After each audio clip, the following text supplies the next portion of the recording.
Fala, Luciano, tudo bem? Estamos aqui iniciando um novo grande projeto aqui nos estúdios diretamente de Miami, do estúdio da Invictus Podcast. E muito bom estar aqui, a gente poder explorar um tema tão relevante, que é falar de negócio e empreendedorismo no mercado americano, como também como os brasileiros empreendem aqui, né? E queria, primeiramente, te apresentar. Queria que você falasse um pouco aí sobre você, o que você faz, como que você empreende. É uma proposta desafiadora isso, né? A gente começar e falar sobre empreendedorismo nos Estados Unidos. A gente, brasileiros aqui numa terra distante de todo mundo, e entender um pouco das dificuldades que nós brasileiros passamos aqui. Eu sou Luciano Pereira, tenho empresas no Brasil, tenho empresas aqui nos Estados Unidos. E na Real Plus, a gente ajuda empresas a estabelecer, se fortificar, gerenciar melhor, fazer uma gestão aqui nos Estados Unidos. A gente conversou agora há pouco falando sobre muitas empresas, muitas pessoas, na verdade, que empresas são pessoas. Eu costumo falar com alguns clientes meus que tem loja, tipo assim, tira todo mundo aqui, vamos para a calçada. E agora, sobrou o que lá dentro? Nada. Sem dúvida. Então, assim, empresas são pessoas.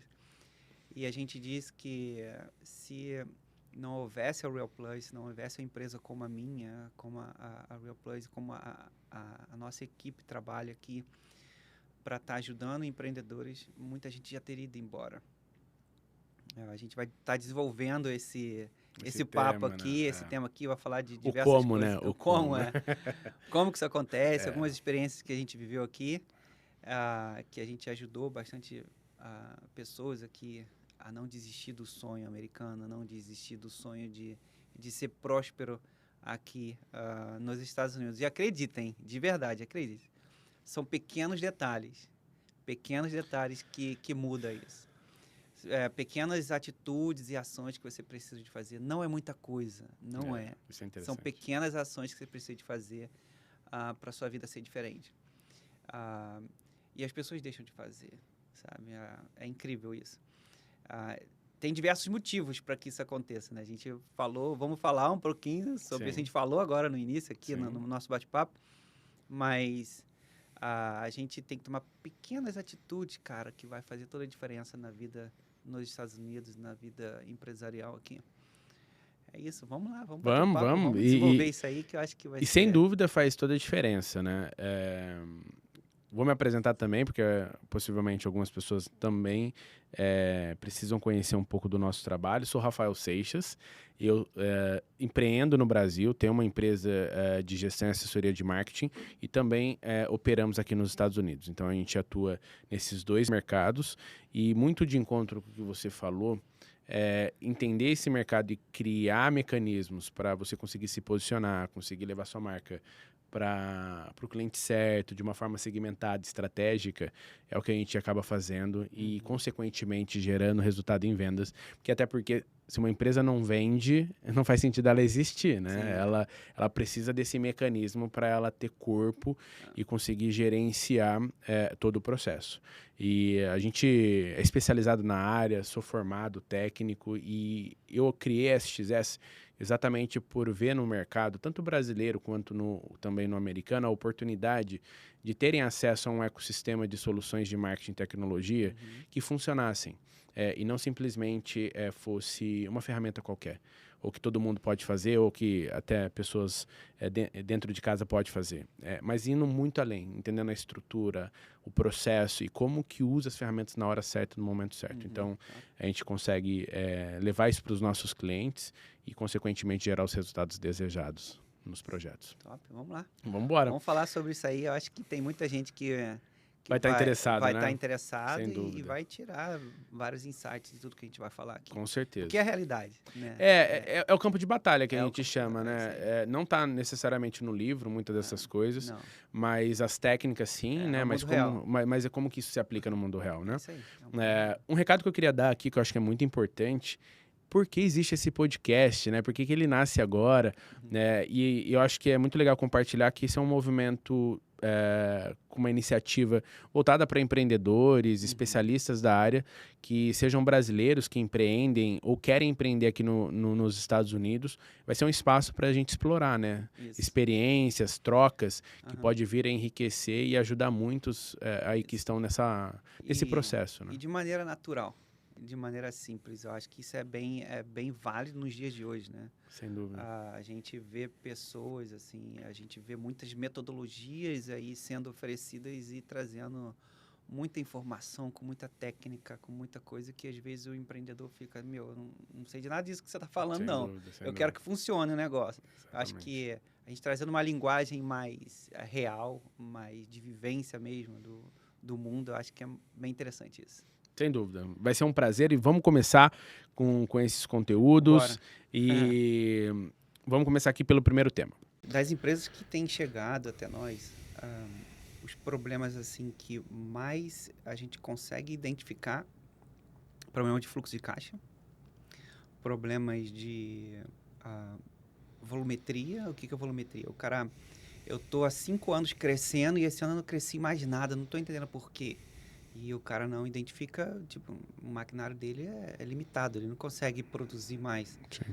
Salão de beleza, às vezes a mulher fala assim, não consigo faturar mais, mas eu vim crescendo nos últimos 3 anos e a gente parou, a gente estagnou. Então, isso a pessoa não consegue calcular a volumetria de trabalho, de produção. Sim. Deles. Capacidade versus o que está sendo entregue. Exatamente. Né? Ou a volumetria versus vendas. Porque a pessoa não tem capacidade de entregar e continua vendendo. Sim.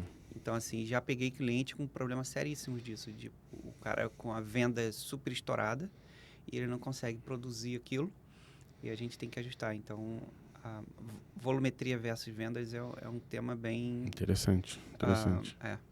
Bem forte para se falar.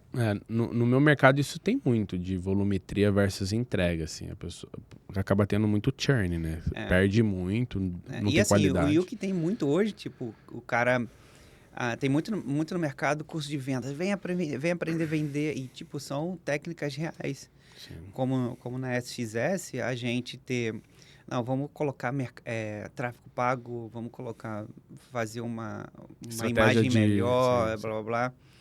E a pessoa entra nisso e dá certo. Só que a pessoa não tem a volumetria dela calculada, ela acha, eu vou contratar mais pessoas, entra no problema de gestão de pessoas, de RH, de recrutamento e seleção. De não padronização de processo, porque cresce exatamente. Uma estrutura, né? Aí cai sempre, tipo, o cara... Luciano, eu tô cheio de dinheiro na conta, porque eu vendi muito de down payment, que é a entrada que eu peguei dos clientes aqui, e aí? Não tem como entregar. E a gente tem aqui nos Estados Unidos, muitas empresas dependem de um supply chain, de uma cadeia de suprimento vindo da China, de coisas, e o cara não tem como entregar. Ou de outros países, como madeira, e vindo de outros países. A gente teve recentemente... Agora a greve nos portos, isso que eu ia falar, que dificultou bastante quem depende dessa cadeia de suprimento externa e dificultou bastante todo esse processo de produção de muita gente que não calcula. Eu vi a história de brasileiros aqui nos Estados Unidos, no norte da Flórida, que teve que fazer estoque, que é um supermercado, para conseguir não ser tão impactado com a greve dos portos. Exatamente. Então, tem alguns que conseguem se antecipar o movimento, mas ainda assim é um pouco delicado, né? Porque tem coisa que não é assim, né? Por demanda. Né? E não é só assim, no caso da volumetria, o cara... E vendas, né? Versus vendas. O cara vende, não tem mais como entregar, o que eu vou fazer? Não, ele só não vendeu, não tem como entregar, como não pode vender mais. Entende? E tem uma outra coisa, assim, que é bem sensível aqui nos Estados Unidos também, que você vender, pegar down payment, não entregar, e você ficar protelando essa entrega para o seu cliente, e você gastar esse dinheiro do seu cliente, isso é estelionatário. Então, assim, aqui a lei te pega, prende mesmo, e você fica bem mal. Você tem consequências sérias. Tem consequências sérias aqui. Então, assim, a pessoa fala assim, não faço gestão da minha empresa, eu não...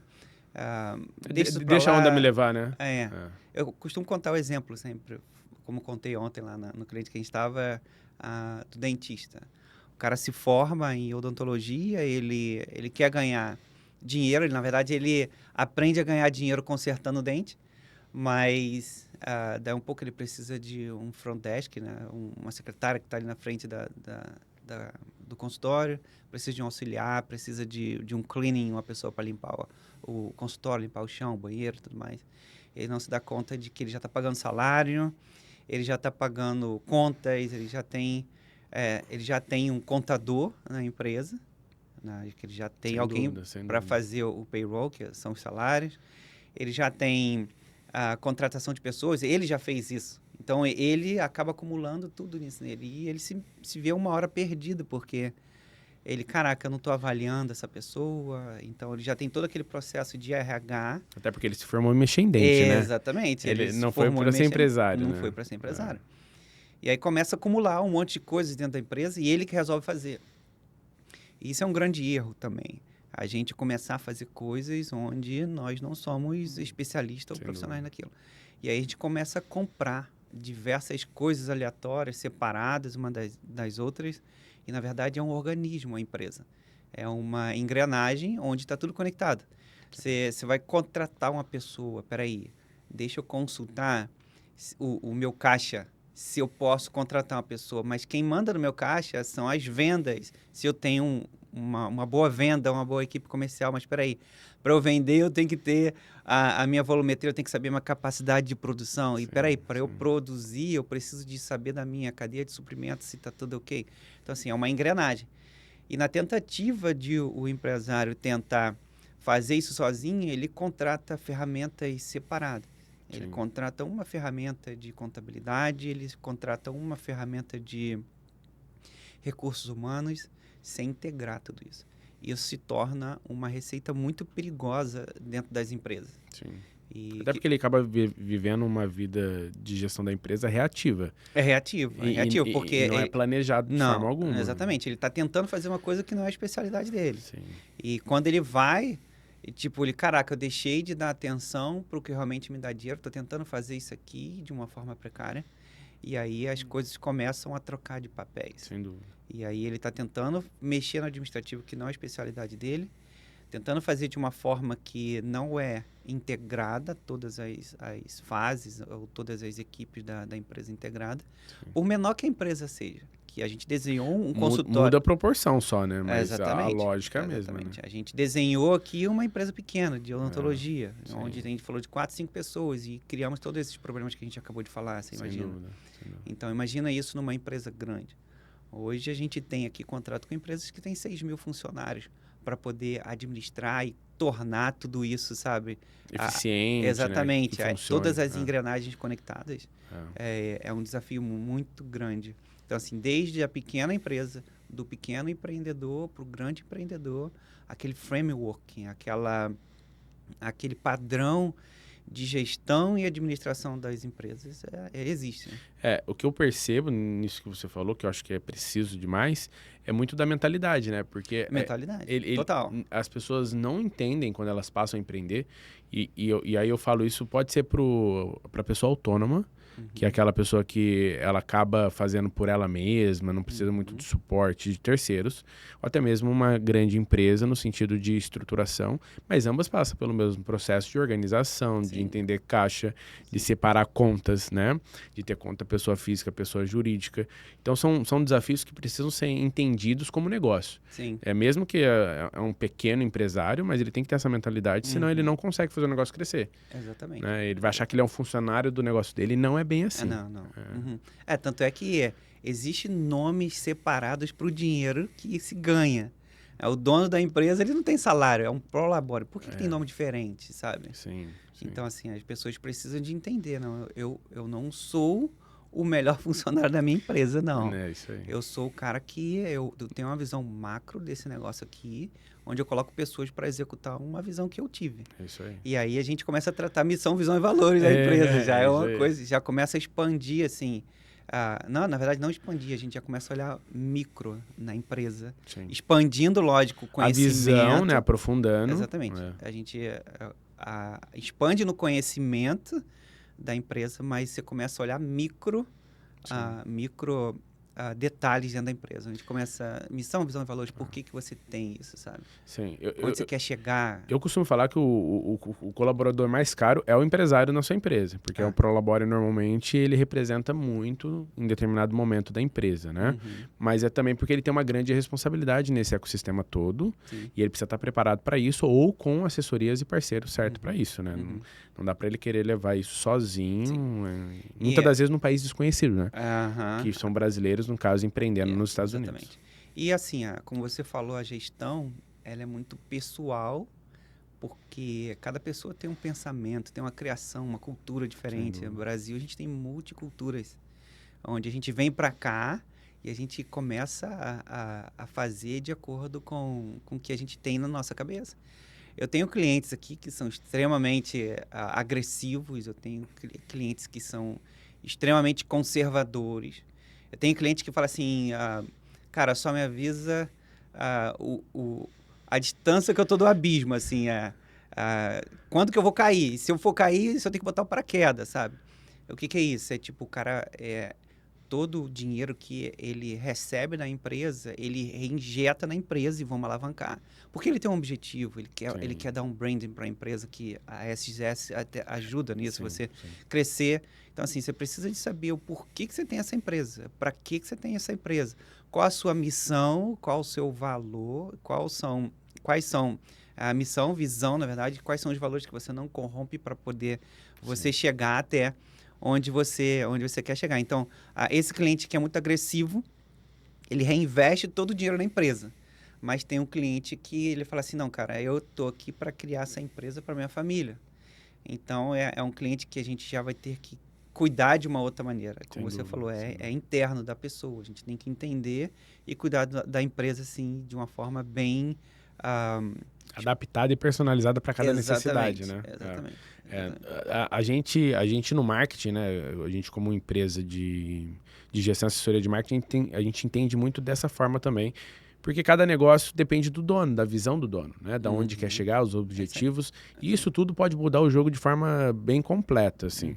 Tem negócios, como você disse, mais agressivos, tem negócios mais conservadores, tem alguns que a médio e longo prazo tá tudo bem para ele, já outros ele quer um resultado a toque de caixa, porque ele tá tracionando. Então, isso requer, vamos falar assim, ritmos e necessidades e ferramentas diferentes. Acho que esse é um grande ponto para que qualquer empresa de tamanhos diferentes possa olhar, né? E ter esse cuidado para saber construir essa ponte e elo dessas etapas. O objetivo de todas as pessoas é ter, uma empresa profit, uma empresa que quer ganhar dinheiro. Então, o objetivo é você ter receita. Então, esse cliente meu que ele é agressivo porque ele está pensando em vender a marca. O outro que é conservador, ele está querendo reter mais e criar um legado para ele, deixar para a família dele. Então, o objetivo de todos eles é ter receita, ter renda para isso. Porque senão você não seria uma empresa, né? Exatamente. Então, assim, é o foco da empresa. Então, se você vai ganhar dinheiro agora ou se você vai ganhar dinheiro depois, então a gente entra de novo em mais um assunto específico na empresa, onde a gente vai falar lá do nosso caixa.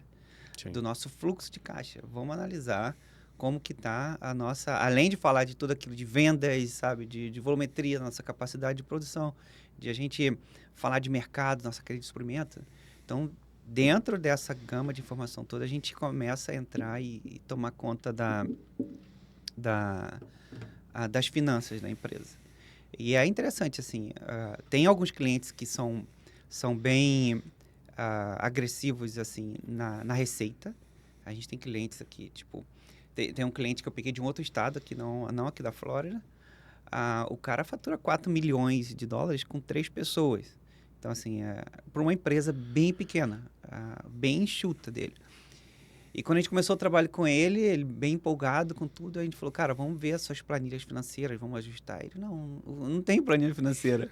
O que eu tenho aqui é um caderninho onde anota tudo. Tipo, mas peraí, quantos anos você está operando? Eu tenho 6 anos de mercado. Eu falei, como, cara? Você está há 6 anos no mercado, não tem nenhuma planilha, não tem nenhum controle. Como é que você faz sua contabilidade? Não, o contador, ele vem aqui, a gente conversa e ele vai ajustando as coisas de acordo com o que eu vou falando... Com o que eu lembro, na verdade. Nossa. E você imagina. E assim, então, quando você fala de você ter um lucro, você ter uma receita na sua empresa onde você não controla, é uma receita bem perigosa. Sim. Tem uma frase do Peter Drucker, que é o patrono da administração mundial, vamos dizer. Sim. Ele fala assim, o que a gente não consegue medir, a gente não consegue crescer, fazer com que isso desenvolva. Então, é mais ou menos essa frase, tá? Sim. Eu não sei se é exatamente isso, mas o contexto é esse. O que você não consegue medir, você não consegue fazer crescer, você não consegue expandir. Então... Você não pode gerenciar. Exatamente, você não pode gerenciar. Então, é desse jeito. Se você não consegue medir, se você não consegue saber a sua capacidade de produção, se você não consegue saber o seu ponto de equilíbrio, se você não consegue olhar quais são os seus custos, quais são as suas despesas dentro da empresa, existe uma diferença entre custos e despesas dentro da empresa, que a maioria das pessoas mistura tudo isso, mistura conta pessoal, conta empresarial. Então, quando você tem essa mistura de informações, você não consegue medir o quanto que você está indo para a sua vida pessoal, quanto que está indo para custo, quanto que está indo para despesa na empresa. Então, assim, fica um negócio incontrolável, ingerenciável.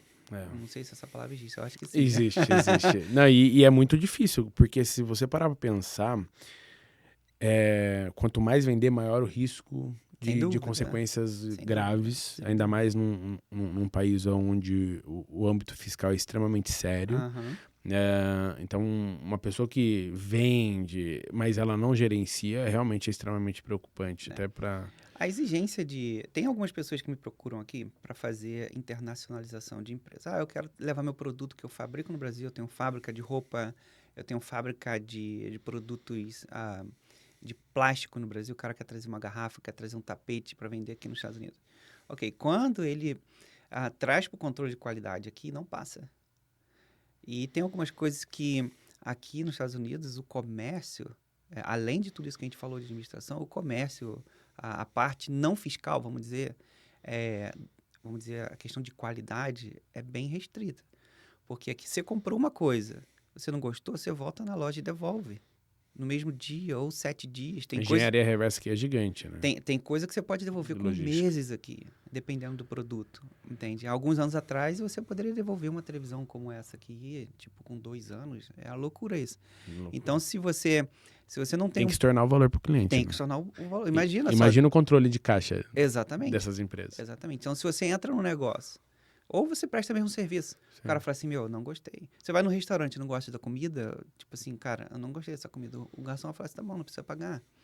Então, a gente precisa de estar adaptado à realidade do mercado. Local, né? Exatamente, a cultura local que você está vivendo, para você também ter uma boa gestão. Você conseguir gerenciar. E como é que você faz isso? Você faz isso com controle, medindo tudo, entende? Então, ferramentas administrativas para fazer... Tudo isso existem diversas. A ideia é que dentro da sua empresa, que ela é bem particular, ela é sua. A gente falou isso aqui, ela é sua, ela é bem individual, ela é bem personalizada, sua. Que você consiga integrar todas essas ferramentas, colocar dentro de uma engrenagem onde todas possam rodar na mesma cadência e você está evoluindo e crescendo no mercado americano. Uma pergunta que eu tenho, que eu acho que é válido, assim... Até eu já vi, eu tenho parceiros e clientes no Brasil que querem vir para cá e conheço marcas que já vieram para cá, que operam no Brasil também e não conseguem performar da forma que performam lá, seja pelo seu posicionamento de alto padrão ou luxo, ou até mesmo o seu portfólio de produtos. Porque possivelmente pula essa etapa, né? De entender para o mercado onde estava indo e conseguir adaptar para a realidade dele, né? Sim, exatamente.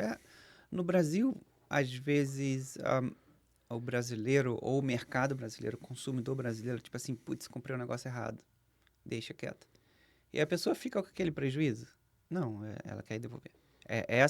Essa cultura de devolução por você não gostar. A gente tá entrando aqui na época de Natal, a gente vê, cara, e assim, é sério, olha só que loucura isso. A gente vê aqui nos mercados as pessoas comprando árvore de Natal, usa durante o Natal... Depois, no dia 1º, dia 2, você vê as pessoas indo devolver a árvore de Natal. Tipo assim, não quero mais não gostei. Agora... Não é que não gostou. Tipo assim, Ela tá usando o sistema contra o sistema, né? Contra o sistema, exatamente. Então, assim, como que você entra num mercado e, tipo, eu não prestei atenção nesse detalhe, cara. Você precisa de olhar. A gente costuma dizer que existem barreiras fiscais, onde todo mundo quer olhar quanto que eu vou pagar de imposto, quais são as leis daí. Mas existem as barreiras não fiscais, que é o quê? Que é a cultura local, sabe? Que é o quê? E não é só assim, porque eu que às posso... vezes é muito maior Lógico. do que a barreira fiscal. Sem dúvida, sem dúvida. Porque assim, não é só assim, é porque lá tem essa cultura de devolução que eu vou ter um produto de excelente qualidade. Isso não vai acontecer. Não. O cara vai comprar sua árvore de Natal. Se você é um fornecedor de árvore de Natal, a gente pode falar de outras épocas, outros produtos, outras estações aqui onde tem sempre. O cara vai comprar sua árvore de Natal, vai usar e vai devolver. De forma intencional. Intencional. Então, assim, como que você está preparado para isso? Então, qual é a barreira não fiscal que você vai enfrentar estando no mercado que não é o mercado brasileiro? Entende? Não é o mercado que o Brasil está acostumado. Então, você precisa de botar o pezinho no chão e falar assim, cara, deixa eu olhar todas as variáveis ali desse mercado, né? Do meu nicho aqui nesse país. No marketing a gente fala muito sobre entender o macroambiente, que é muito nesse sentido, né, desses elementos fiscais e não fiscais, até políticos, né? Então, por exemplo, o Donald Trump acaba de ser eleito novamente presidente dos Estados Unidos. O quão isso pode impactar o meu mercado, potencializando ou trazendo risco, né? Então, isso tem que ser considerado quando a empresa está querendo operar ou já opera, porque isso é vivo, né? Um organismo vivo. E se adapta ao microambiente, que aí são os produtos, como que a empresa se posiciona, como que ela se comunica em todo esse âmbito, seja ele para colaborador, no âmbito de cultura, ou novas contratações, ou para mercado, para novos clientes, né? Ou clientes ativos, né? Então, acho que as empresas precisam entender que isso é uma estrutura profissional, né? Sim. E quando a gente entra na empresa, a Real Plus entra na empresa, eu deixo muito claro, eu falo assim, olha, tudo que a gente vai falar para vocês aqui não é para desanimar vocês, não.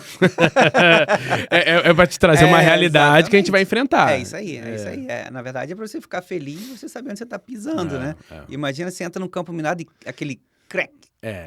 Pisei numa coisa. Caraca, calma aí, cara. Como é que eu não sabia disso? Não, você está entrando, sim, num campo que você vai ter coisas que, tipo assim, se é minado... Deixa eu ter um equipamento aqui que eu vou descobrir onde tem a mina para não pisar nela. É igual você pular no mar sem saber nadar. Não, eu quero atravessar um rio de um lado para o outro. Ok. Não é bom saber quais equipamentos que eu vou precisar para eu chegar lá? Ou eu vou pular na água? Né? Eu já sei nadar em piscina. É igualzinho, só muda o sal, não muda mais nada. Tem que estar preparado. Você tem que saber o que você vai enfrentar. Então, quando a gente entra na empresa aqui, a gente fala, cara, ó, independente do que a gente vai falar, não tire o seu foco daquilo que você quer. Então, a gente costuma tratar a missão, visão e valores para o cara saber exatamente onde ele quer chegar, inicialmente, nas empresas. E, assim, deixar isso bem claro. Não é para desanimar, é para você chegar e, de verdade, ser um vencedor e ser, assim, ocupar esse espaço que tem aqui na América. Para todo mundo. E espaço tem. Tem, sem dúvida. Demanda tem. A gente tem um mercado muito agressivo aqui. Eu costumo dizer que o mercado americano, ele é um rio com a correnteza muito forte. Não tem como você pular nele. Tipo, deixa eu ver se eu sei nadar, deixa eu pular um pouquinho. Não, a corrente vai te levar, cara. Isso vai ser testado de várias formas. Não tem como. Eu tenho um cliente que ele brinca comigo, ele fala assim, cara, é muito fácil abrir empresa nos Estados Unidos. É o seguinte, você compra um telefone e abre um Instagram. É isso aí. E, cara, já era, vende. Lógico que tem legalidade, legalizações que precisam ser feitas. Não estou falando uma coisa que é para ser seguida. Não, mas é mais pelo sentido burocrático, né? Tipo, não é difícil, muito pelo contrário. Exatamente. Facilita muito, vou falar assim, a criação de empresas, porque é isso que gera renda num país. Sim, né? Lógico. A gente tem aqui, a gente tem um país aqui que ele é amigo do empreendedor, sabe? Ele incentiva você a empreender aqui. Ele não é seu inimigo, como a gente vê algumas coisas no Brasil, a taxação, impostos no Brasil, às vezes fica confuso demais. Você vende de um estado para o outro, um imposto que tem no estado. Tem Sem no falar outro. O retroativo desses impostos, que pode ocorrer. Exatamente. Que você fez dentro de uma legalidade, aí muda a regra. Exatamente. Aqui, o governo é seu amigo.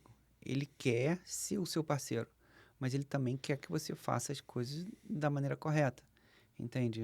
A questão de imposto de renda, não sou profissional em contabilidade, tá? Deixando claro aqui, mas a gente tem bastante conhecimento do que a gente vê. E tem parceiros também, lógico, soluções dentro do... Exatamente, tem soluções dentro da empresa, mas dentro da Real Plus, mas essa parte contábil aqui, a gente percebe que você vai fazer a sua declaração de imposto de renda. Você pode ter várias deduções, sabe? De tudo aquilo que você consome. Se é para o teu business, se é para o teu negócio, você pode sim fazer aquelas deduções que o governo ajuda bastante. A gente não tem essa ajuda no Brasil. Infelizmente não tem. Acaba sendo uma mentalidade, até por uma cultura, né, diferente, e isso acaba incentivando empresários e muitas das vezes ajudando ele a tracionar dentro de um mercado tão competitivo quanto o americano. Né? Sim. A gente tem parceiros de contabilidade, a gente tem jurídico de direito internacional, onde a gente faz essa análise de países, de onde você está vindo, para onde você está indo, para qual estado você está indo. Então, a gente dá toda essa assessoria de impostos. Sim. E o planejamento também. Tem clientes que procuram a gente muitas das vezes, cara, isso é a maior loucura. Chega no final do ano, esse mês especificamente, a gente já teve clientes, tipo, eu já tô aqui com uma conta de 300 mil para pagar. O que eu faço? Emite boleto e paga, porque tem hora que, se você não fizer o seu planejamento tributário, você acaba não tendo o que fazer no final do ano. Então, como que você vai gastar o dinheiro da empresa? Mais uma vez, a gente entrando em assuntos assim de gestão. Como que você vai gastar o dinheiro da empresa? Qual é a forma de pagamento das coisas que você vai fazer? Isso influencia lá na declaração de imposto da empresa ou do proprietário da empresa. Um exemplo, se você tem caminhões, se você tem uma frota de veículos, você... gasta bastante combustível, pneu, milhagem, essas coisas, o governo ele fala assim, cara, eu vou te ajudar com esse negócio também. Você tem uma dedução de impostos por você estar utilizando esses insumos dentro da sua empresa. E aí você consegue ganhar incentivos fiscais, mas você precisa gastar isso mês a mês e provar. E de uma forma correta. De uma forma correta. Às vezes o empresário... ele está botando tudo na pessoa física, ele gasta no cartão da pessoa física dele. Tem como você informar que foi da empresa? Tem, mas assim, se o governo pedir uma auditoria sua e você falar, cara, não, isso aqui era da empresa, mas foi no meu cartão pessoal. Então, se você não tiver esse planejamento antes de você falar, cara, não, peraí, eu tenho que gastar desse jeito aqui. Lógico que eu dei um exemplo muito simples, sendo bem... didático até, didático, né? Exatamente. Isso aí a gente tem que se aprofundar bastante. Sim. E cada negócio acaba sendo um negócio, mas tem caminhos para todos eles. Exatamente. Então, você tem que ter aquele planejamento tributário anual. Dos nossos clientes, a gente já começou a fazer desde o mês passado. A gente faz todo o budget... de 2025, exatamente, né? o business plan de 2025 de operação, para você entender como é que você vai estar administrando e fazendo a gestão financeira da empresa. Enfim... eu acho que vale entrar nesse planejamento, porque eu acho que é extremamente oportuno. Tanto para empresas que já operam, com quem for, sozinho, com parceiros, mas também com empresas que pretendem começar sua operação e já precisa saber como é que faz certo. Eu acho que tem a oportunidade de começar certo, faz a diferença. Sim. Então, eu acho que vale você explicar um pouco dessa metodologia que vocês utilizam, porque assim, uma coisa é executar o plano e outra coisa é planejar ele para depois conseguir fazer o alinhamento com o imposto de renda. Fala um pouco sobre isso. É um tema, acho que, muito oportuno. Quando eu ouvi a primeira vez esse tema com vocês, Parece até engraçado, porque é muito parecido com a vida pessoal, né? Sem dúvida. Só que é a pessoa física, no caso. Mas eu acho que vale você explicar um pouco desse processo aqui nos Estados Unidos e como que vocês fazem, né? Essa organização, essa projeção para 25, até para empresas que querem investir. Como é que eu faço? Como é que eu monto o caixa equilibrado ali com esse planejamento novo e desse alinhamento com o imposto de renda? Não, legal. Uma coisa interessante que você falou de vida pessoal é assim, quando a gente entra na empresa, a gente sabe que a empresa está desorganizada, é porque o dono é também.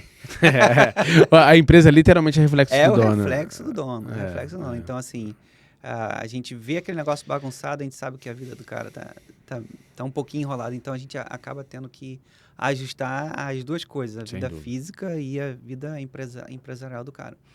Você ter um budget anual, você planejar o seu ano que vem, vamos dizer, quando você não faz isso, as pessoas fazem isso para você, tá? Como, Luciano, que as pessoas fazem isso para mim? Ninguém controla a minha vida. Não.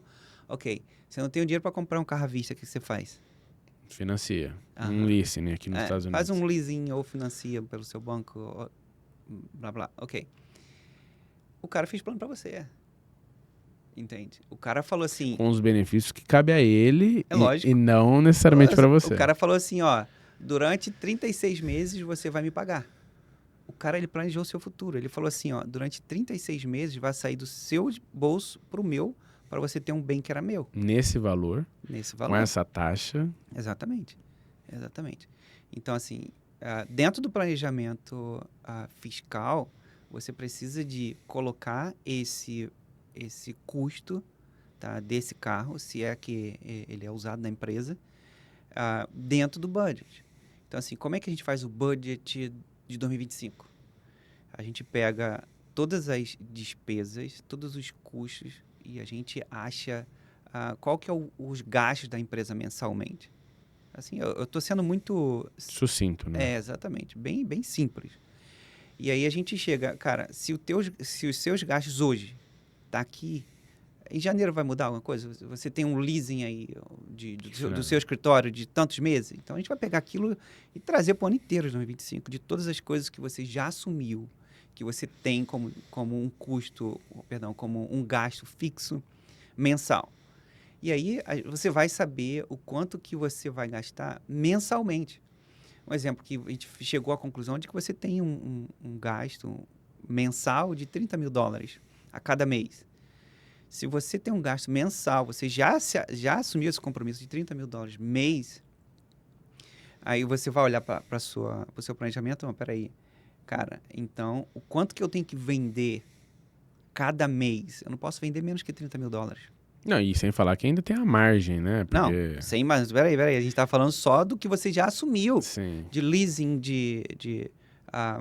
leasing de carro, leasing de escritório, seja lá, um funcionário que você tem ali na empresa, você tem que pagar. A gente colocou tudo ali, água, luz, telefone, seguro de carro, tudo que você precisa estar ali. Você olha, cara, eu tenho esse compromisso, ferrou, ano que vem eu tenho que pagar. Não tem assim, meio do ano que vem eu paro com isso aqui, não. E se existe alguma despesa que no meio do ano para, vamos supor que você paga alguma coisa de $5 mil, no meio do ano para. Então, você sabe que a partir do mês 6. Exato, do mês 6, o que você pode fazer? Você pode ou continuar com a produção de 30 mil e botar 5 mil no caixa da empresa, ou você diminui a sua força, né? Aquilo que você está sufocado, você diminui. Mas você precisa de saber exatamente quanto que você custa mensalmente para você criar as metas da sua empresa. Sim. Então, a sua meta da empresa vai ser baseado em cima daquilo que você precisa para a sua empresa sobreviver. Então, aí você volta para as metas. Quando você chega em metas, tipo assim, eu quero chegar no meu ponto de equilíbrio, que é um outro ponto dentro da administração também.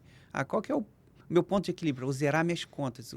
Um exemplo, o quanto de... Vamos inventar uma confeitaria aqui. Quanto de bolo que eu tenho que vender para eu faturar $30 mil, no mínimo, que é ali. Aí você chegou à quantidade de bolo que você chegou no seu ponto de equilíbrio. Beleza.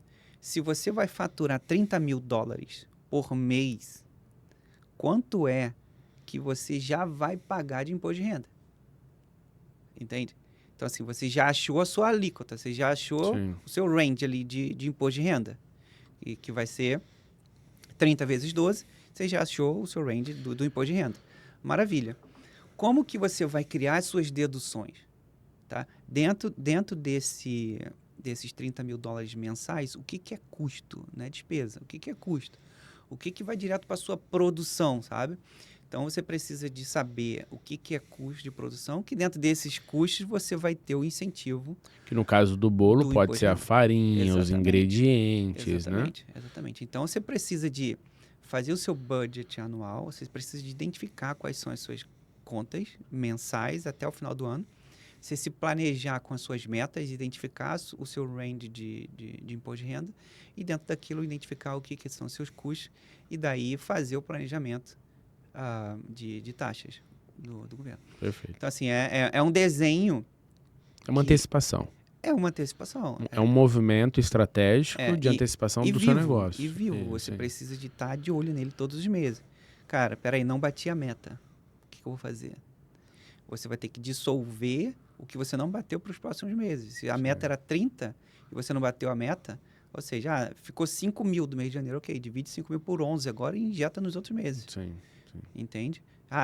Teve que negociar esses 5 mil que ficou do mês de janeiro, vai ter que botar esse juro nos outros meses. Ou seja, o seu esforço, sua quantidade de bolo que era para você vender, você vai ter que aumentar ela. Sem dúvida.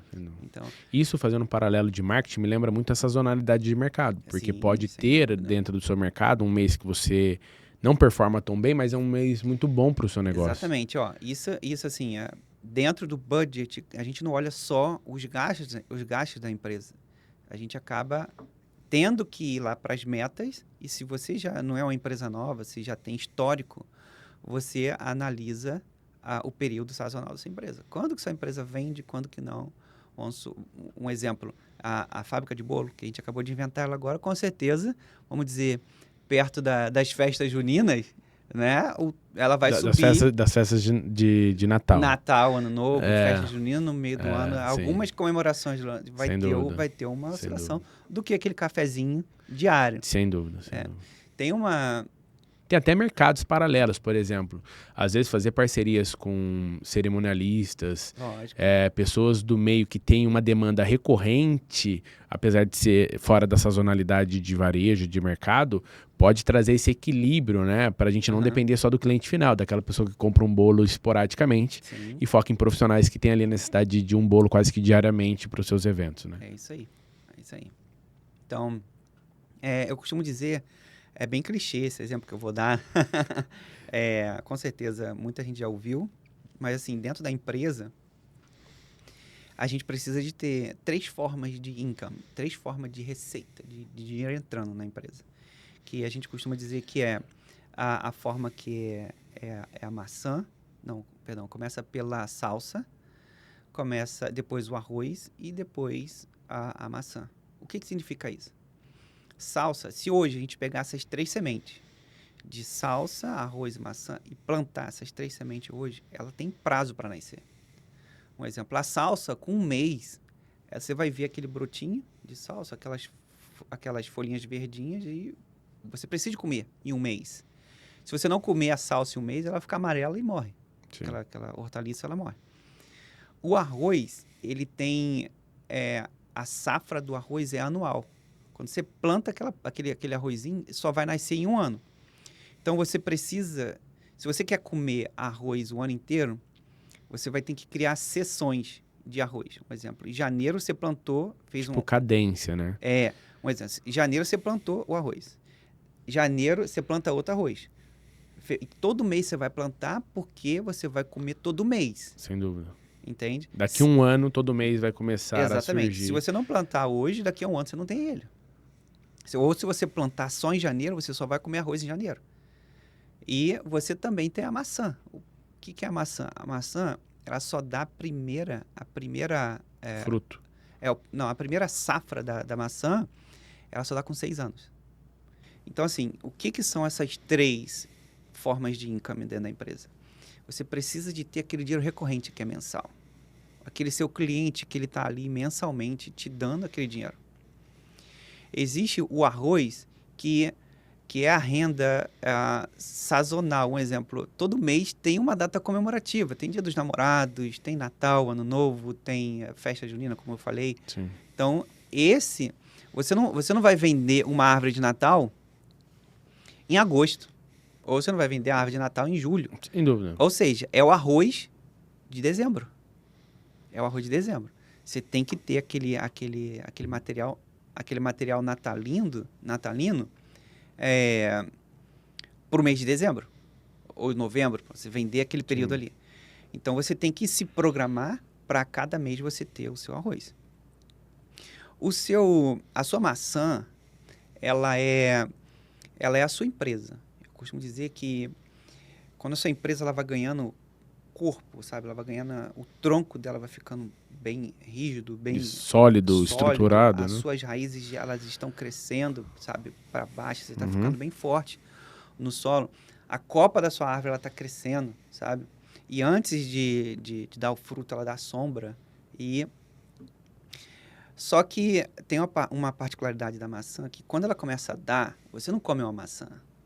Você não consegue comer todas as maçãs que uma árvore de maçã dá. Sim. Ela vai dar tanta... É abundância demais, né? É abundância demais. Você vai ter que empacotar aquilo ali, ou você vai ter que chamar os amigos, cara, vem aqui comer maçã comigo, que tá caindo muito. Distribuir. Comercializar.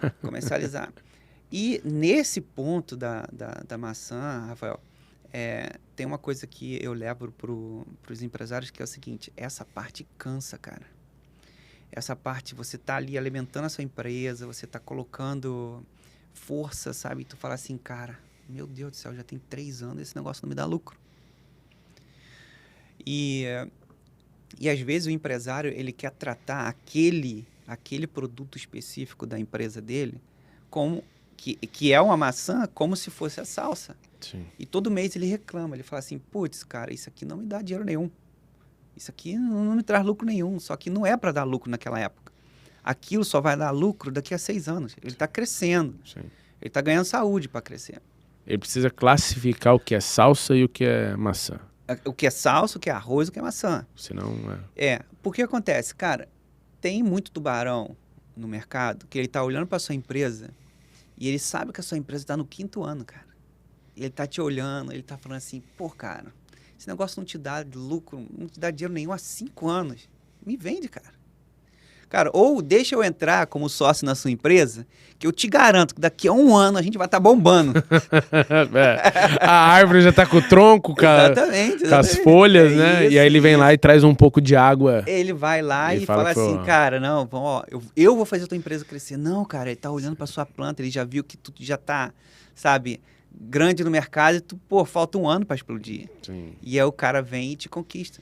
Então, assim, se você não souber categorizar o que é cada coisa dentro da sua empresa, cara, você vai exigir da árvore de maçã que ela seja arroz, que ela seja salsa, ou você vai exigir que o arroz seja a salsa. Sim. Ou você não vai querer comer a sua salsa em 1 mês. Eu falar assim, não, deixa isso aí, depois eu como, ela vai estragar.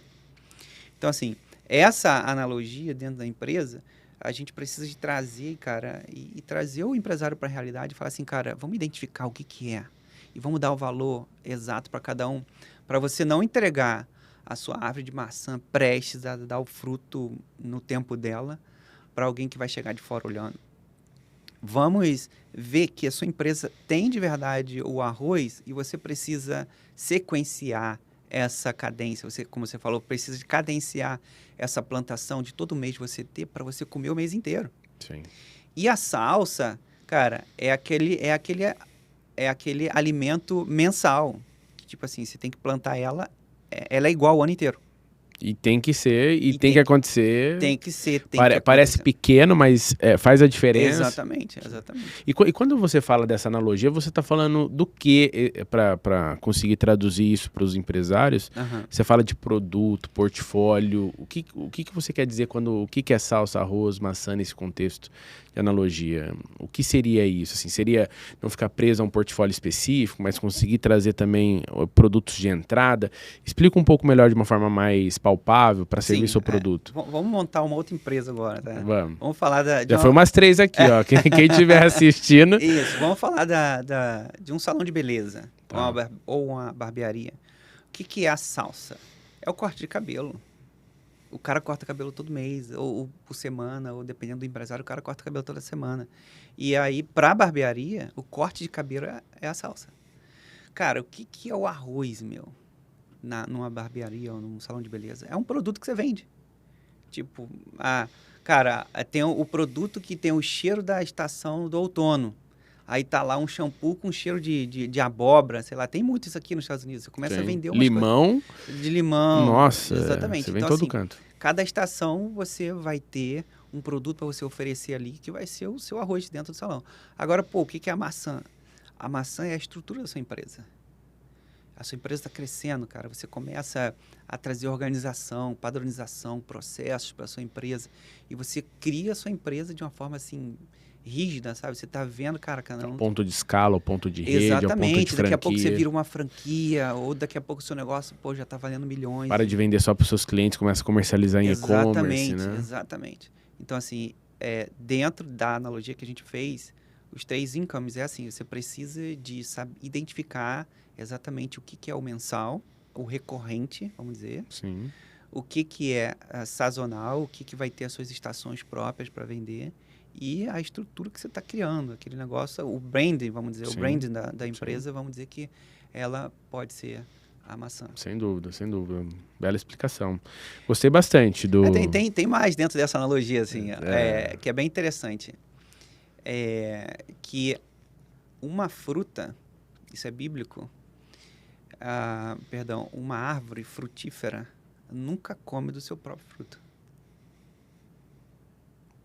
Então, quando você dá frutos, depois que sua empresa cresceu, está bem rígida, nunca é para você. Existe assim, a sua empresa tem resultados e tem frutos. O que são resultados para sua empresa? É você crescendo, é você vendo a sua empresa crescer, é você ver a árvore criar o tronco, sabe, bem forte. Você vai percebendo que essa árvore tem raiz, porque ela está crescendo forte. Não é qualquer vento que vai derrubar isso. Não é qualquer vento que vai derrubar. Então, você está tendo resultado. Isso é resultado. Agora, quando você começa a dar frutos, não é para você. Aí, quando você vê a sua árvore grande dando fruto, é porque você está vendo o desenvolvimento dos seus funcionários. Você está vendo alguém que saiu da sua empresa falando assim, cara, eu aprendi tudo que eu sei nessa empresa. Você já está deixando um legado. Entende? Você já está deixando uma experiência. Você já não tem medo de perder funcionários, você já tem uma estrutura, porque o cara, além de sair da sua empresa, ele está levando o que aprendeu na sua empresa. Entende? Então, assim... Não é ele que está levando algo que a empresa perdeu. Isso. Ele absorveu da empresa e está indo para o mercado com aquilo que ele aprendeu. Então, assim, quando a sua empresa chega lá no final e você fala assim, cara, lá nos 6 anos da maçã, você fala assim, cara, agora eu vou colher a maçã. Agora a maçã é minha. Não é não. A árvore, ela nunca come do próprio fruto, cara. Nunca come. Nunca. Então, assim, é desse jeito. Então, quando a gente vai dar fruto, nunca vai ser para você. Você vai estar com o seu mindset transformado a ponto de falar assim, cara, não era sobre dinheiro. Eu tenho uma situação que aconteceu comigo que eu perguntava assim, isso faz mais de um ano, por que crescer mais? Será que isso aqui não é ego? Querer crescer mais? A gente tem hoje na SXS 23 colaboradores, é uma estrutura grande no Brasil, a gente opera lá e aqui, mas a pergunta que ficava sempre na minha cabeça era, o porquê que você quer crescer? Esse porquê para mim sempre foi muito importante, porque isso é sobre mim ou sobre o legado que eu quero deixar na SXS? Porque em proporções, vamos falar assim, que na ocasião era menor o time, era na casa de 15 pessoas, quando eu estava com essa pergunta na cabeça, era muito entender se era sobre a SXS impactar mais a vida das pessoas, porque a gente maior, a gente atende mais clientes têm acesso à metodologia e à forma que a gente cuida deles. Consequentemente, a gente contrata mais pessoas para estar próximo dos nossos clientes entregando nosso serviço e, naturalmente, impacta mais vidas. Então, vamos falar assim, a gente crescendo, a gente tem acesso, passa a ter acesso à nossa cultura, ao nosso jeito de pensar, que é diferente do mercado. Então, eu fiquei sempre com essa pergunta. Depois de um tempo eu tive essa resposta, mas eu queria ouvir de você no sentido assim, o que você acha sobre isso? Assim, tem um teto? Assim, as empresas devem pensar em ter um teto?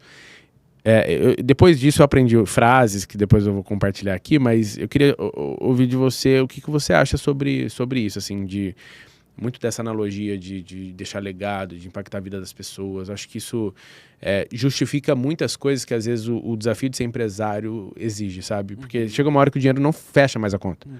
É tipo ser pai, marido. Por si só, a relação não sustenta isso, né? A racionalidade não sustenta. Aquilo é maior do que aquilo. Acredito muito que o empresário tem muito essa missão também, né? De legado, de abundância, de transbordo. Mas eu queria ouvir de você o que você acha. Tem um teto a empresa assim, tá bom aqui. Não, acho... não, na verdade, eu acho não. Na verdade, assim, a minha certeza disso é que não existe um teto, tá? Tem uma entrevista que roda muito pela internet aí, eu acho que muita gente já viu, que é de um bilionário e ele sendo entrevistado em inglês. E é um CEO de grandes empresas, foi CEO de grandes empresas, presidente de grandes empresas, tem grandes empresas ele. E perguntou para ele assim, qual foi o título que mais te satisfez dentro de uma empresa? Ele falou, cara, o título que eu recebi na minha vida, que foi o melhor de todos, não foi dentro de empresa. Foi dentro de casa. Quando ouvi meus filhos me chamando de pai. Esse é o meu maior título.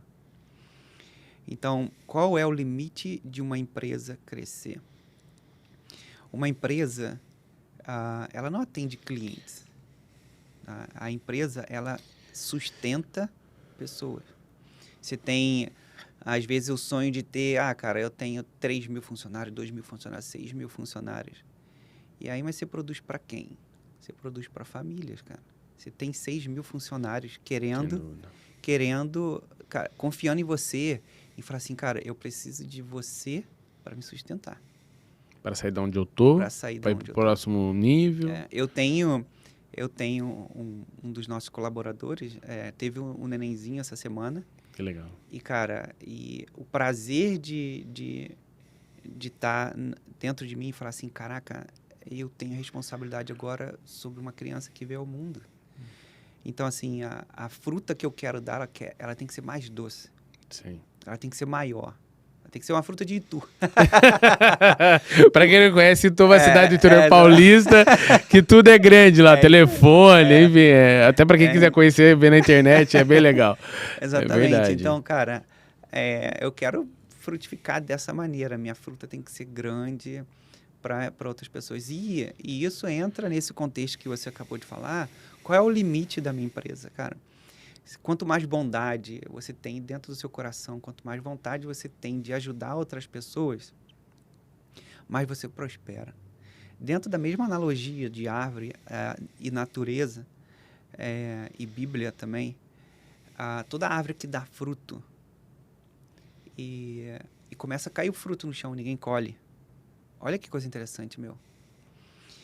A árvore por si, ela para de dar o fruto, porque não tem ninguém comendo. Ela não vê propósito no que ela está fazendo. Não, né? Não, veja bem. Ela cresceu, ela teve resultados, ela dá frutos, só que ninguém vai comer o fruto dela. Por algum motivo. Ninguém vai comer o fruto dela.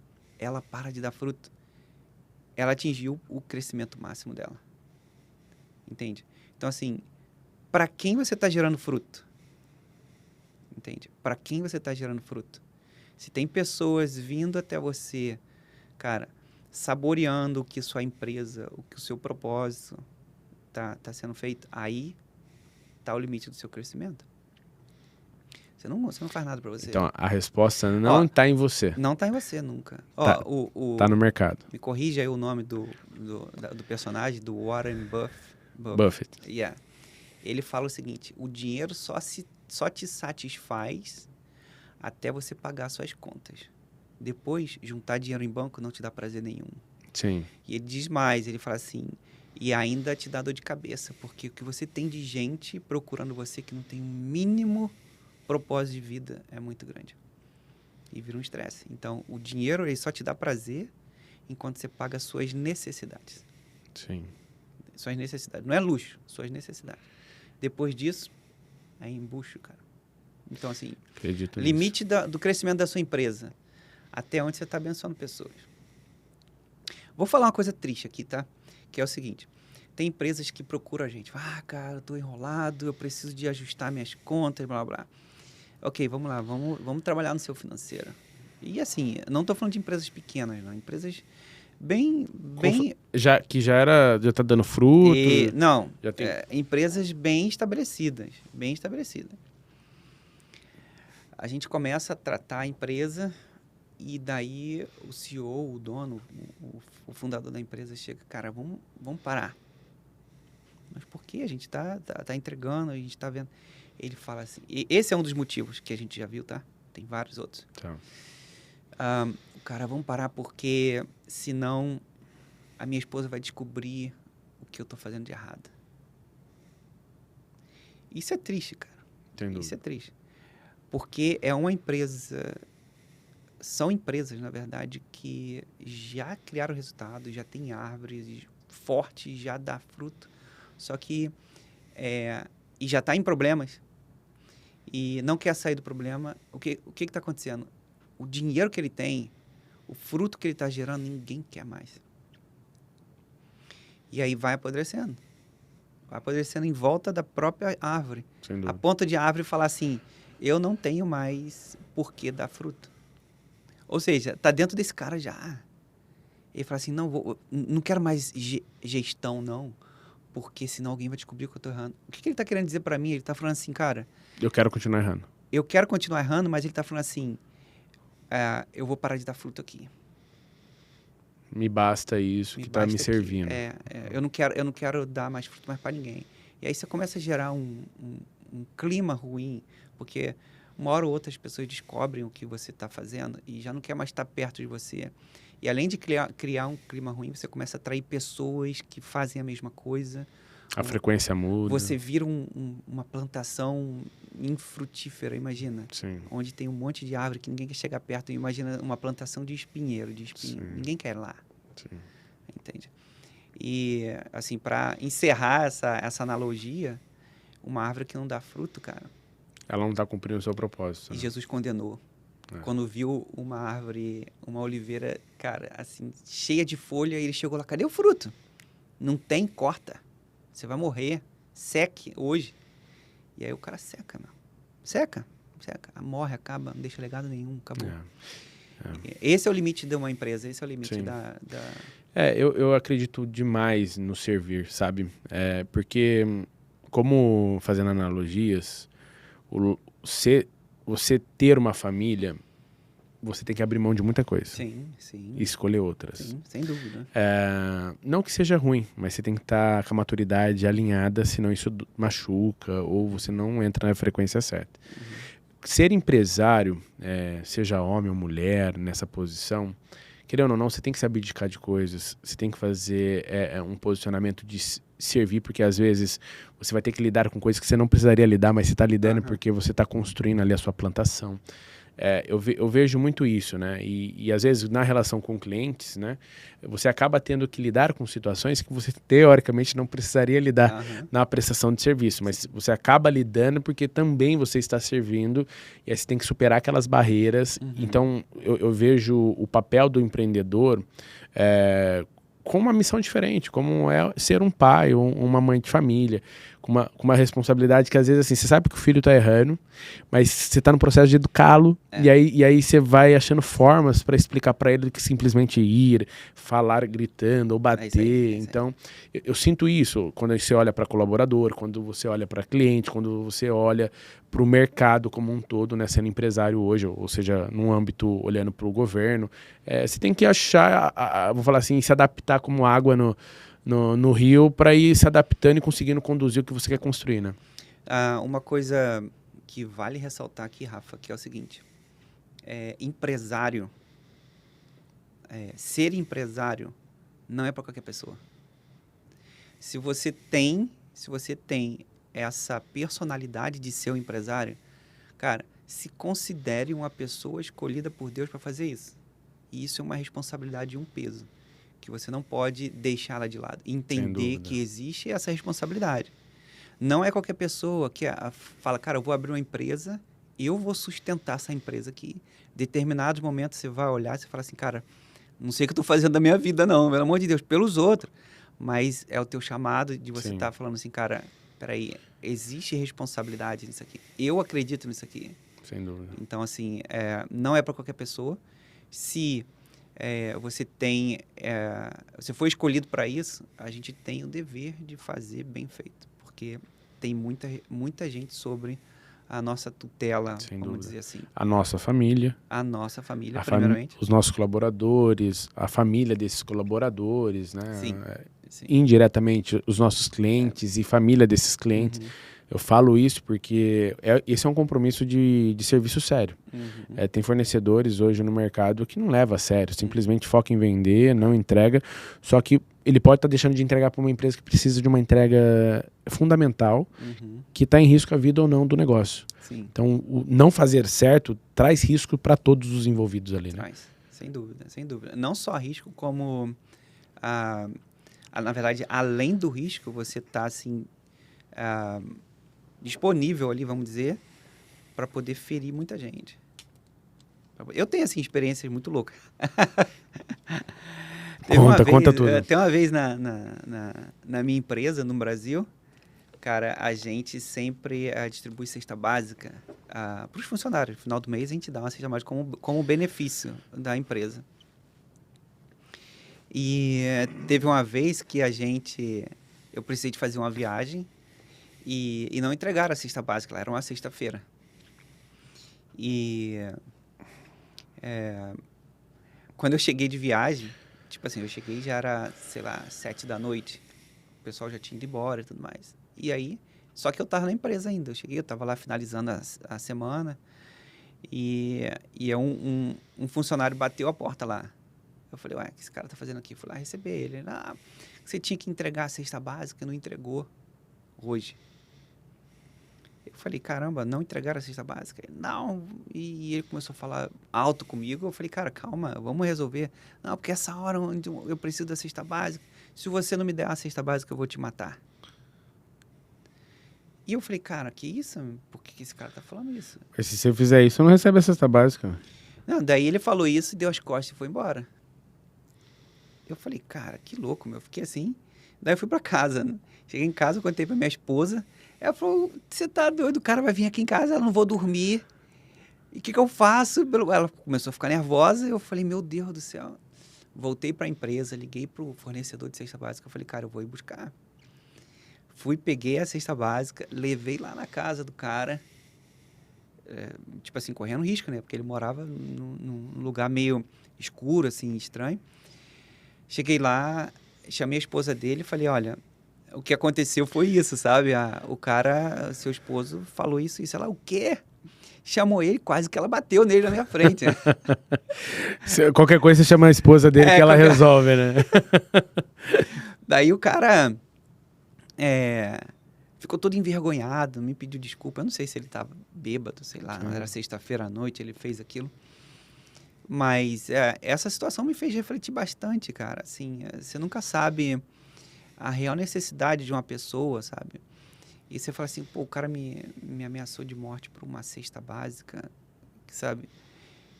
Se você não tiver um grande propósito e você não entender que não importa se vai ter algum imprevisto para você como empresário, cara, você tem que suprir. Tem o dever, né? Você tem o dever de suprir aquela outra pessoa, sabe?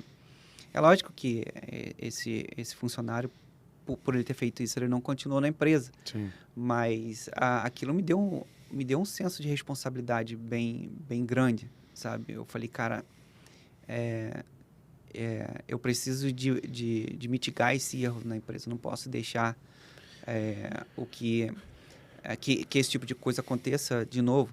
Mesmo porque dentro da salsa do arroz e da maçã, aquela talvez seria a salsa dele. Sim. Que ele tá vendo ali, cara, eu Sim. preciso de comer hoje, eu preciso de hoje, sabe? Sim.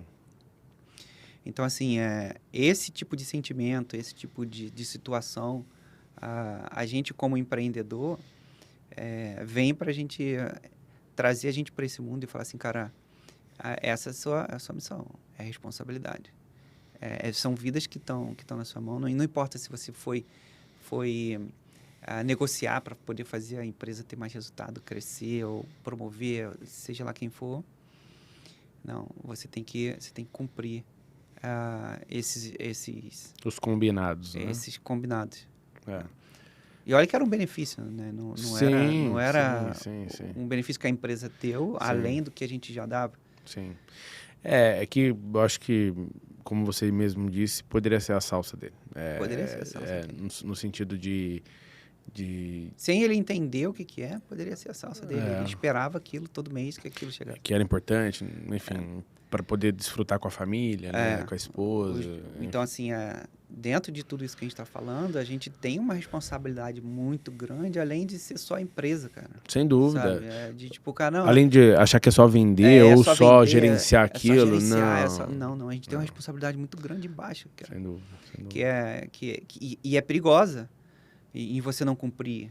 Você não sabe o desespero que alguém pode estar em ter aquilo ali que você está oferecendo, sabe? É muita responsabilidade gerir uma empresa, muita responsabilidade a gente ter uma empresa, é muita responsabilidade ser um empreendedor. Seja no Brasil, seja aqui. Não, é o papel. É igual ser pai, né? É o papel. Independente, ele tem ali, independente da cultura, ter suas características diferentes, mas ele tem um dever, ou vou chamar assim, de fábrica, um setup de fábrica. Então, ser empresário, acredito que independente se é um empresário pequeno, né, que tem um colaborador ou nenhum, só freelancers, ou com ele mesmo, porque quando ele é autônomo, ele é um empresário dele mesmo, então, só que ele vende tempo. E é um risco para ele, porque ele não pode nem ficar doente, senão ele para de ter entrada de receita. Ou ele é um empresário mesmo com uma estrutura abaixo dele, que aí ele tem uma escala maior, enfim, consequentemente mais peso e mais responsabilidade. Voltando um pouquinho assim lá para os fundamentos da administração, que a gente acabou entrando num lado meio emocional. Quase que a gente chora junto.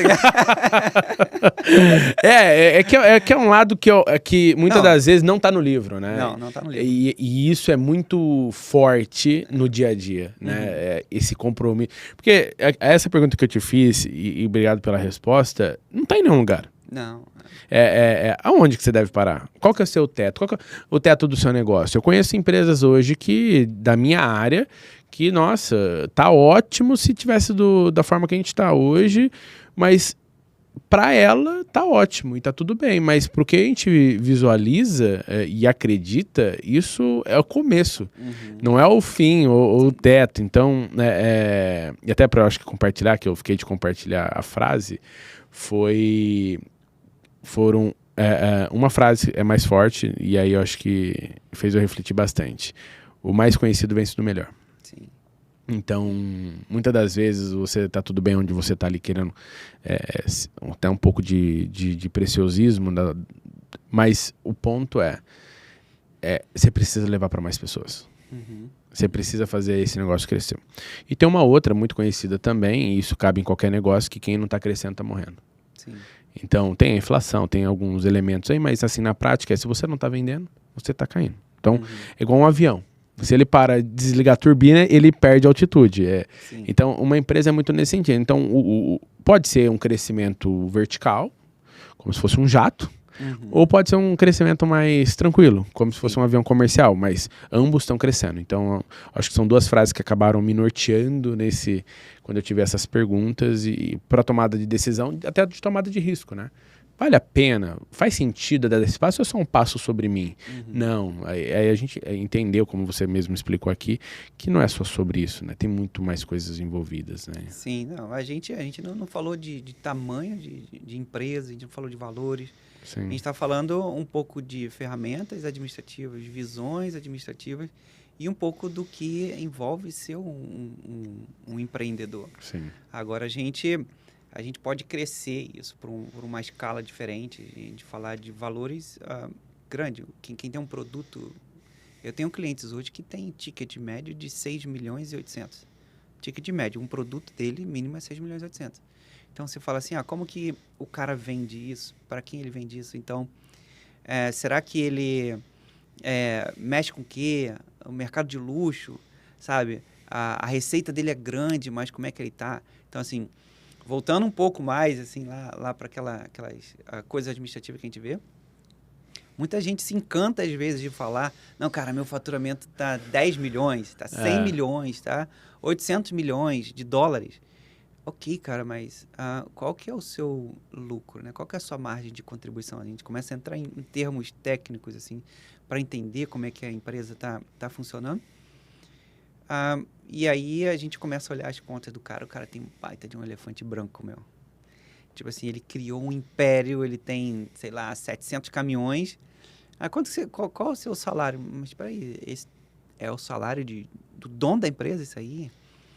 E aí você fala assim, cara, se você fizer um movimento bem menor aqui, você consegue tirar um salário desse. Para que você quer todo esse império? Para que você quer tudo isso para ostentar? Ou é de verdade o que a gente estava acabando de dizer agora? Você criar um legado, você fazer, sabe? Para outras pessoas. Então, assim, tem sempre esse entendimento do que é crescer, do que é ser grande, qual é o seu propósito. Então, assim, é uma linha que você, sabe, para você trabalhar nela, não tem como alguém falar para você, não, eu faturo 10 milhões, eu faturo 100 milhões, a minha empresa vale 1 bi hoje. Ok, calma. Qual é o seu propósito de vida? O que você está fazendo? Não, eu tenho aviões hoje, eu tenho helicóptero. Eu estava com um empresário outro dia aqui, um brasileiro, ele com 13 aviões. E ele falando comigo assim, cara, eu tô desgostoso disso aqui. Eu tô vendendo todos esses aviões aqui. E vendendo mesmo, assim, preço de banana os aviões. Eu falei, cara, para com isso.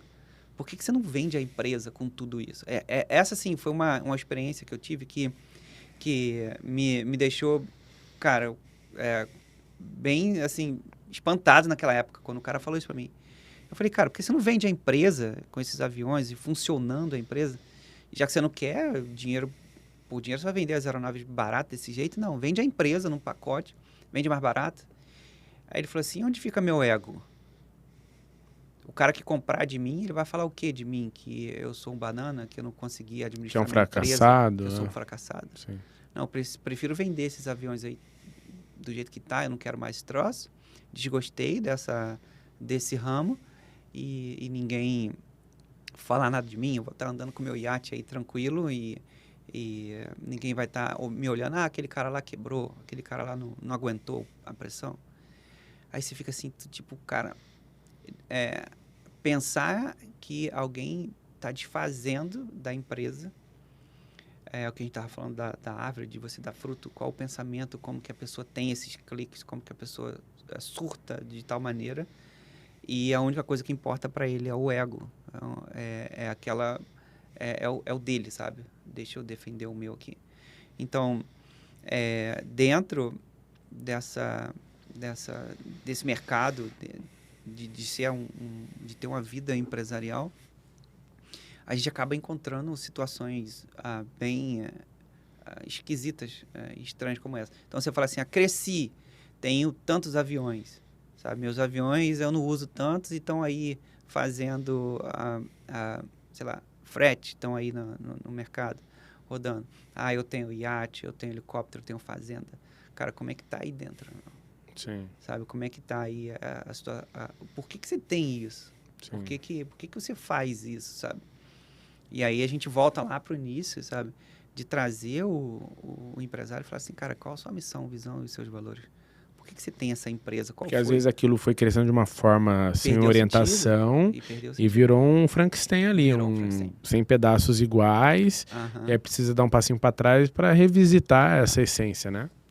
Uma outra coisa bem interessante a gente falar, Rafa, um outro ponto assim que é interessantíssimo de dizer, é a abrangência da empresa. O que é abrangência? Assim? Qual o teu range? Qual é o tamanho de mercado que ela pode... mercado que você vai atingir, sabe? Às vezes a gente tem encontrado alguns empresários aqui que ele presta serviço, um exemplo, seja lá qual for, e o cara mora aqui em Miami. E aí o cara, não, eu vou fazer... Que aí já entra a sua parte também de marketing. Sim. E você fala assim, não, eu vou fazer o marketing pro cara e o cara não te dá esse range, ele não te dá essa abrangência dele. Sim. E aí você começa a fazer marketing em West Palm Beach, em Orlando pro cara. Sim. E o cara também, na cabeça dele, cliente é cliente. Ele, vou pegar cliente em Orlando. E vai para lá. E aí, isso acaba tornando o custo da empresa gigantesco e o cara não se dá conta disso. Sim. Então, assim, o cara tem uma receita muito grande, mas o custo operacional dele para fazer aquele serviço que ele se comprometeu em fazer está muito inchado, está muito grande, porque ele não tomou conta da abrangência dele, porque ele não tomou conta dessa região Do custo para viabilizar essa execução, né? exatamente. Então, assim, o custo caiu, aumentou porque ele não definiu o range, como é que fala isso? O mapa, né? Ele não definiu Sim, o raio o raio de cobertura de ali. cobertura de atendimento dele. Ele deixou muito expansivo, deixou muito grande. E aí, para satisfazer o cliente, e de tudo que a gente já falou aqui, de pessoas que pode sofrer pela lei do consumidor aqui dos Estados Unidos, ele vai ter que atender porque ele pegou esse cliente longe Sim. e o custo dele subiu, o lucro dele não é nada. Então, assim, juntando tudo isso que a gente falou, dentro dessa abrangência, o cara pode ter um elefante branco E prejuízo. gigantesco. E prejuízo. Um prejuízo, o cara... Porque por enquanto a gente só falou ainda que ele está recebendo menos ou a margem está apertada, mas tem casos que o custo dele ficou muito maior do que ele vendeu, faturou, e aí ele tem que botar dinheiro do bolso ou até mesmo empréstimo para viabilizar aquele projeto. Então, exatamente. Quanto mais ele vender daquela forma, pior é. Exatamente. Então não vai ser bom vender. Né? Porque aí, assim, tem que se criar uma outra estratégia se você for atender um outro mercado. Entende? Se agora eu estou aqui em Miami, eu vou atender o mercado de Orlando. A gente precisa de criar uma estratégia para atender aquele mercado, que muitas vezes não é igual daqui. Pensamentos diferentes. Aqui a gente tem muitas pessoas de uma certa região que migraram para cá, de Cuba. O pessoal é bem forte aqui em Miami. E se a gente for para Orlando, o público já é outro. Ali já tem uma mistura internacional bem grande lá em Orlando. Então, de que maneira que você vai se comportar? Tem muito mais serviço de turismo lá do que aqui, por causa dos parques. Então, assim, a cultura da cidade muda diferente. Então, você precisa de fazer essa analogia de mercado antes de você, sabe... Tomar uma decisão de negócio. Então, a abrangência é um ponto muito importante dentro da empresa para a gente estar... falando e tomando esse cuidado.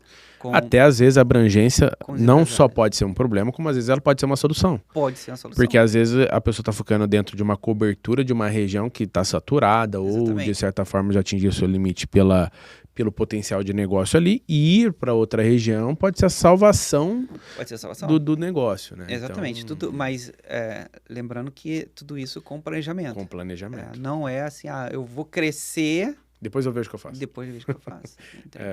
Até porque eu acho que vai muito na linha do que a gente falou no começo aqui, que você trouxe sobre o planejamento do ano seguinte, né? Quais movimentos eu vou fazer, quanto que isso tende a me custar, quanto que eu preciso faturar naquele mês para isso acontecer. Sim. Né? Você falou muito, né? A gente teve uma reunião que você falou muito sobre fluxo de caixa. Então, qualquer movimento de crescimento, isso reflete no fluxo de caixa também. Exatamente. Então, eu acho que é muito nesse sentido quando você fala de planejar o movimento, né? Planejar o movimento, exatamente. Tem um outro ponto que, assim, eu tô cuidando de pontos, assim, que a gente vê que é problema, tá? É problema nas empresas. Nas empresas que chegam até a gente. Que é uma coisa de não criar uma barreira de entrada. Sim. Tá? Isso no marketing, total sentido. Não, esse ponto, assim, de você não ter uma barreira de entrada para as pessoas entrarem no seu nicho, isso prejudica o movimento da empresa inteira. Um exemplo. Você tem uma empresa, sei lá, um salão de beleza, fazer unha, sei lá, uma empresa de fazer unha. Você contrata uma menina, você ensina ela a fazer a unha e daqui a pouco a menina sai do seu salão e abre o salão dela e começa a fazer a unha, entende? Aí você fala assim, pô, perdi um funcionário. E isso vai começar a te dar desgosto do negócio. Mas peraí, aí a gente vamos voltar para esse assunto que a gente começou a falar agora, a barreira de entrada. Qual o tipo de barreira de entrada que você criou para que isso não acontecesse? O que é isso, Luciano? Ainda não entendi, não. O que é barreira de entrada? Vamos lá. Qual a certificação que você tem, que é muito difícil de se obter, que não é qualquer funcionário que vai ter. Qual equipamento que você está oferecendo dentro da sua empresa? Experiência ao cliente. Experiência ao cliente, que hoje em dia as pessoas... hoje em dia a gente está no tempo das experiências, né? As pessoas compram muito. Eu chamo de personalizável com escala. Exatamente. Então, assim, você precisa de criar artifícios que façam com que você seja único. Sem dúvida. Bolsa, para mulherada, bolsa tem um monte. Agora, quem não quer uma Louis Vuitton? Quem não quer uma Gucci, sabe? Sem dúvida. Tem mulher que vai falar assim, Luciano, eu não quero isso não. Ok, mas você gosta de uma outra marca, né? Uma Calvin Klein, uma Michael Kors. Sim. Você gosta, não gosta? Então, você quer aquela. Você não quer outra. Sim. Então, por quê? O que faz você querer essa determinada marca? Então, essa barreira você tem que criar também no seu negócio. Isso no marketing a gente explora muito, tá? Até para gerar identificação. Por isso que marcas de luxo têm clientes diferentes. Porque cada marca tem elementos ali que ela se identifica com potenciais clientes e ele, consequentemente, com a marca. Então, para ele faz mais sentido consumir uma marca do que outra, porque ele se vê com aqueles atributos, né? Então, esse é um pilar muito explorado pelo marketing. Então, assim, quando você cria isso, você cria essa autoridade, vamos dizer assim, da sua empresa, você... Não importa se alguém vai embora da sua empresa. O cara vai abrir, se ele tiver uma identidade dele própria, ok, ele vai criar o caminho dele. Mas você já criou o seu. É isso que eu acabei de falar, assim, é um dos pontos, mas dependendo do que você faz, se você trabalha com algum tipo na construção, com elétrica, por exemplo, você tem certificação para você fazer isso, que é uma coisa muito rara. A pessoa começa a trabalhar, mas não faz certificação, ela não tem... vai pela experiência só, né? Vai pela experiência, entende? Ela não vai pela uma certificação regional de um county, de uma prefeitura, vamos dizer, que tipo assim, não, esse cara aqui é um cara que além dele ser certificado, ele tem good reviews. Boas recomendações, boas avaliações. Na internet, ou todos os clientes que ele atendeu, fez bem feito. Sim. Então, você precisa de ir criando isso. O marketing ajuda bastante isso. Sim. De ir direcionando a pessoa em ter autoridade, ter excelência, ter qualidade, para você criar essa blindagem de ninguém querer, sabe, tomar o que você... Se tomar, é porque aquele cliente que... É que tende a não ser o cliente dele. Exatamente. É que já não era o seu cliente. Já não era seu cliente. Ele, na verdade, ele vai acabar indo para um mercado de entrada, vamos chamar assim. E aquele cliente que, vamos falar assim, exige aqueles atributos de entrega, é você ou outro concorrente que tem aquele nível de qualificação e estruturação, mas ainda assim você tem a capacidade de ser único nesse mercado, né? Com esses elementos todos construídos. Assim, existem nichos que têm a barreira de entrada muito, muito baixa. Então, assim, esse tópico é um tópico bem... que a gente pode explorar bastante o assunto dele, porque até na hora de você entrar num nicho de negócio, você vai ter que olhar assim, pô, peraí, qual é a barreira de entrada que eu tenho aqui? Tem como eu criar muita coisa para que as pessoas ou os meus funcionários não vão me copiar? Cara, se não tem como fazer muita coisa, então assim, fica preparado para isso acontecer, ou não entra no negócio. Sim. Entende? Se você não está disposto a criar essa barreira, se você não está disposto de ser esse cara técnico, profissional, experiente, um cara que vai demonstrar sua experiência no mercado de verdade e vai fazer a diferença, não entra não. Porque o que você vai estar fazendo, você vai virar uma empresa de RH para os outros, para o teu concorrente. Você vai contratar, vai treinar e o teu funcionário vai para outra empresa melhor que você. Sim. Então, assim, observa bastante essa barreira de entrada do nicho que você pretende entrar aqui nos Estados Unidos ou no Brasil também, para você não escolher e se frustrar no futuro.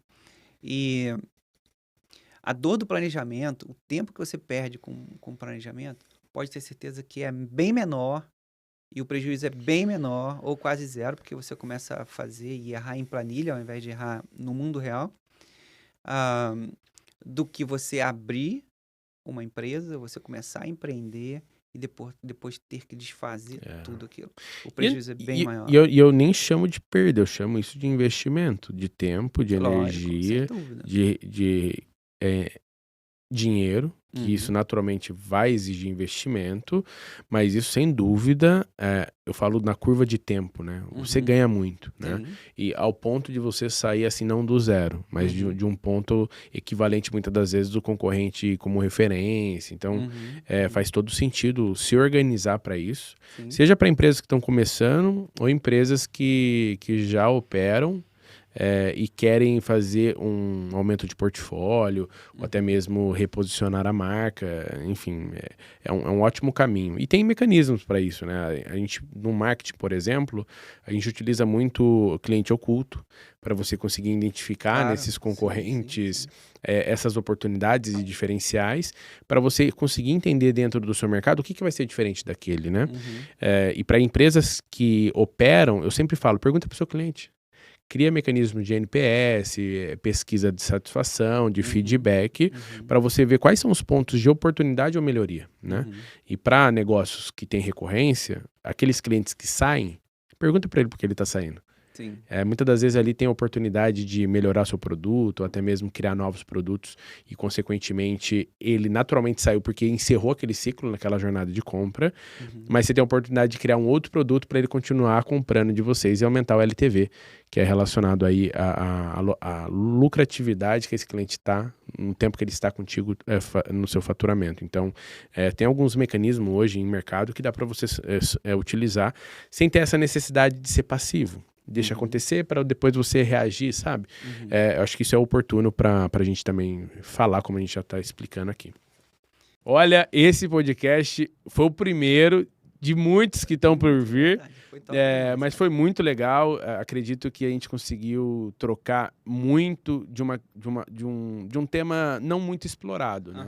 Que não é vagamente sobre empreendedorismo, muito pelo contrário, é o mundo real. Aí na técnica, fomos um pouquinho no emocional. E passa pelo espiritual também, porque no final tudo está interligado, né? Com certeza. Eu sempre falo na SXS que quem a gente é na vida pessoal é o que vai estar dentro da empresa. É isso aí. Porque no final é isso, assim, você tem momentos ali, né, de frequência, mas no fim é a mesma pessoa. É isso aí. Então, espero que vocês tenham gostado do programa, do podcast. Deixa seu comentário pra gente saber como é que você percebeu, com dicas, assuntos que talvez a gente não conseguiu explorar a fundo, mas que você ficou curioso. Pergunta pra gente conseguir externalizar melhor isso nas próximas oportunidades. E agradecer a sua presença, a sua participação. E se tiver alguma curiosidade, algum tema que queira que a gente trouxesse... Explore mais, né? Exatamente. Nos próximos aqui, sobre os Estados Unidos, essa diferença cultural, essa diferença de mercado, de qualidade, de Brasil, Estados como Unidos. Como exporta para os Estados Unidos, talvez é um tema que vale a gente... É uma internacionalização, como é que isso marca, funciona? Né? A gente tem clientes vindo de Portugal para cá, clientes vindos da Holanda aqui para os Estados Unidos, do Brasil aqui para os Estados Unidos, e a gente faz todo esse trâmite aí. E tem muitas histórias legais, muitas histórias cômicas também. Os motivos das pessoas estarem fazendo isso é bem interessante. Bacana. Se tiver ideias aí, pergunta. Com certeza, com certeza. Esse podcast aqui, tenho certeza que ele duraria mais 3 horas. Sem dúvida. Se a gente não tomasse esse cuidado aqui, ele iria embora, né? Agradecer aí a Lígia, o Tico aí da Obrigado. Podcasts, cara. Sensacional. Vocês precisam conhecer. Seguem eles no Instagram, que vocês vão gostar muito do espaço aqui. É bem completo. E obrigado pelo espaço. Obrigado, Luciano. E até a próxima agora. Tamo junto. Até o próximo podcast. Valeu. Valeu, Rafa.